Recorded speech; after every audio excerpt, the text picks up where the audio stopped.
મારું નામ ખુશ્બુ પટેલ છે અને હું છેલ્લા 11 વર્ષથી યોગા ઇન્સ્ટ્રક્ટર તરીકે તાલીમ આપું છું. આપણે વાત કરીશું ડાયાબિટીસની. તો ડાયાબિટીસ એ આપણી બદલાતી જીવનશૈલી, unusual food habits, junk food ખાવું અને અતિશય ટેન્શનના લીધે આવતો એ રાજરોગ છે. ડાયાબિટીસ હવે એવું નથી કે કોઈ એક ટિપિકલ એજ ગેપમાં જ જોવા મળે છે. નાના બાળકથી લઈ અને કોઈ પણ એજની વ્યક્તિને ડાયાબિટીસ થવો એ બહુ જ નોર્મલી જોવા મળે છે. તો ડાયાબિટીસના માટે જે મુખ્ય આસન અને પ્રાણાયામ છે એ આપણે જોઈશું. ડાયાબિટીસ માટેના 2 ઉત્તમ આસન છે, મંડુકાસન અને વક્રાસન. આપણે આ બંને આસન કેવી રીતે કરવા એ જોઈશું.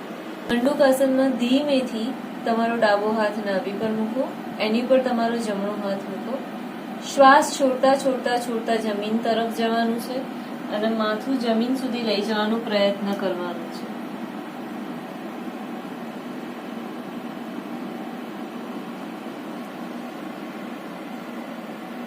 જ્યારે ઉપર આવો ત્યારે શ્વાસ ભરતા ભરતા આવો. મંડુકાસનમાં તમે નીચેની તરફ 3 સેકન્ડ, 5 સેકન્ડ, 10 સેકન્ડ અથવા 15 સેકન્ડ જ્યાં સુધી તમે નીચેની તરફ રહી શકો એટલું વધારે યોગ્ય છે. તમે જો 15 સેકન્ડ અથવા 20 સેકન્ડ સુધી નોર્મલ બ્રીધિંગ સાથે નીચેની તરફ નમેલા રહેશો તો તમારું બધું જ બ્લડનો કંટ્રોલ તમારા નાભી પર આવે છે, જે ડાયાબિટીસ માટે ખૂબ જ યોગ્ય છે.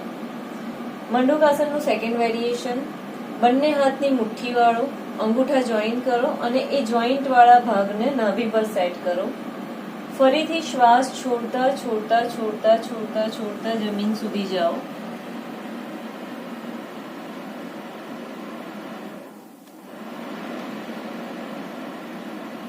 અને ધીમેથી શ્વાસ ભરતા ભરતા ભરતા ઉપર આવો. શ્વાસ છોડતા નીચે જમીન તરફ ગયા પછી જો તમારો શ્વાસ છૂટે પછી પણ તમે નોર્મલ બ્રીધિંગ થી મંડુકાસનને કન્ટિન્યુ કરી શકો છો. વક્રાસન કરવા માટે તમારા બંને પગ સીધા રાખો. બિલકુલ ધીમેથી તમારા ડાબા પગનો પંજો ઉપાડી અને જમણા પગના ઢીચણની સાઈડ પર સેટ કરો. તમારો જમણો હાથ એવી રીતે રાખો કે તમારા ડાબો પગ થોડોક ધક્કો વાગેલો રહે અને તમારા પેટમાં થોડુંક ટ્વિસ્ટ જેવું ફીલ થશે. તમારા બંને હાથને સીધા રાખવાનો પ્રયત્ન કરો. જો તમે સીધા ના રાખી શકો તો જેટલું કરી શકો એવી રીતે રાખી શકો. તમે તમારા હાથને પણ આવી રીતે સપોર્ટ લઈ શકો છો. તમારી નજર બને ત્યાં સુધી ડાબી બાજુએ સ્થિર રાખો. આ તમે લગભગ 30 સેકન્ડથી લઈ અને 45 સેકન્ડ સુધી કરી શકો છો. 1 મિનિટ સુધી પણ કરવું ઘણું જ યોગ્ય છે. બિલકુલ એવી જ રીતે જમણા પગને ડાબા પગના ઢીચણ પર રાખી તમારી નજર સીધી જમણી બાજુએ રાખો.